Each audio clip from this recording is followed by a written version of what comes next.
নমস্কার বন্ধুরা, কেমন আছো তোমরা? তোমাদের সামনে নতুন আরেকটি ভিডিও নিয়ে চলে এলাম। তো আজকে কি কি মাছ আনা হয়েছে তোমাদেরকে দেখাচ্ছি। দেখো, এটাকে বলে সিলকাট মাছ, অনেকে বলে এটা বাংলাদেশের গরিবের ইলিশ এবং বাংলাদেশের দ্বিতীয় ইলিশ। তো এই মাছটা আজকে কেটে নেবো, সঙ্গে নিয়ে আসা হয়েছে এটাকে বলে কালবাউস মাছ, আর একটা বাটা মাছ আছে। তো মাছগুলো এখন আমি কেটে নিচ্ছি।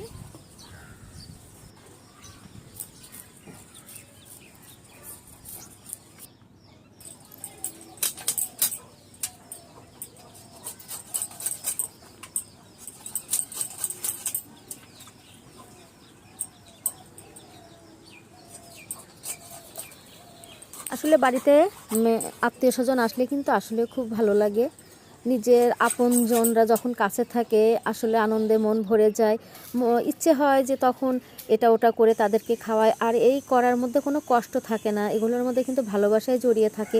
শরীর হাজার খারাপ থাকুক, যাই থাকুক, তারপরেও কিছু করে দিতে, তাদেরকে আপ্যায়ন করতে, এগুলো কিন্তু মনের মধ্যে একটা আলাদা ভালো লাগা কাজ করে। তো দেখো, মাছগুলো আমি কেটে ধুয়ে হলুদ লবণ মাখিয়ে ভেজে নিচ্ছি। রান্নাটা এখন তুলে দেবো।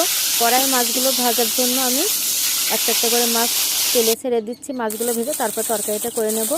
আর বাটা মশলাতে তরকারির স্বাদটা আসলে দ্বিগুণ বেড়ে যায়। আমরা তো আলসি করে এখন শুধু গুঁড়ো মশলায় খাই, তো ভাবছি আজকে তরকারিটা আমি একটু বাটা মশলা দিয়ে করব। তো পাটাটা পেরে নিয়েছি, একটু মশলা করে নিয়ে তরকারিটা তুলে দেবো। ওনারা এলেই আসে অনেক দিন পর পর, 1-1.5 বছর পর পর আসে মার বাড়িতে থেকে, তারপর আমার বাড়িতে যে কদিন থাকে। আর আমার ছেলে মেয়ে খুবই মাসি ভক্ত, তারা মাসিকে খুবই পছন্দ করে। আর বোনের যে মেয়েটা আছে সে ধরো আমাদের এখানে থাকতে বেশি ভালোবাসে। যে কদিন আমার এখানে থাকে আসলে খুবই ভালো লাগে। আর ওর ছোটোখাটো অনেক আবদার, সে আবদারগুলো সে আমাকেই বলে, আর যেগুলো পূরণ করতে আমার খুবই ভালো লাগে।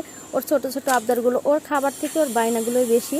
ও খাবে অল্প, কিন্তু ওর ছোটো ছোটো অনেকগুলো বায়না থাকে, আবদার থাকে, যেগুলো আমি চেষ্টা করি পূরণ করবার, এবং ও আমাকেই বলে সেগুলো। তো যাই হোক, ভালোই লাগে যে কদিন আমার এখানে আছে বা থাকবে, আমার আসলেও ভালো লাগে এবং ভালো লাগছে যে। আর একটা বছর অপেক্ষা করেই থাকি আমরা যে 1 বছর পর ওরা আসবে। আমার ছেলে মেয়েও খুব অপেক্ষা করে থাকে যে মাসি কবে আসবে, মাসি কবে আসবে। আর ওরা আমার বাড়িতে থাকাটাই বেশি পছন্দ করে, যে মাসি আমাদের এখানে থাকুক, একটু আনন্দ হবে।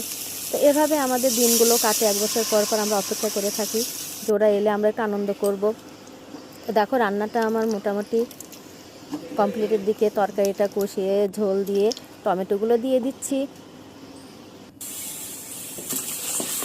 ঝোলটা ফুটে উঠতেই ভেজে রাখা মাছগুলো দিয়ে দিলাম।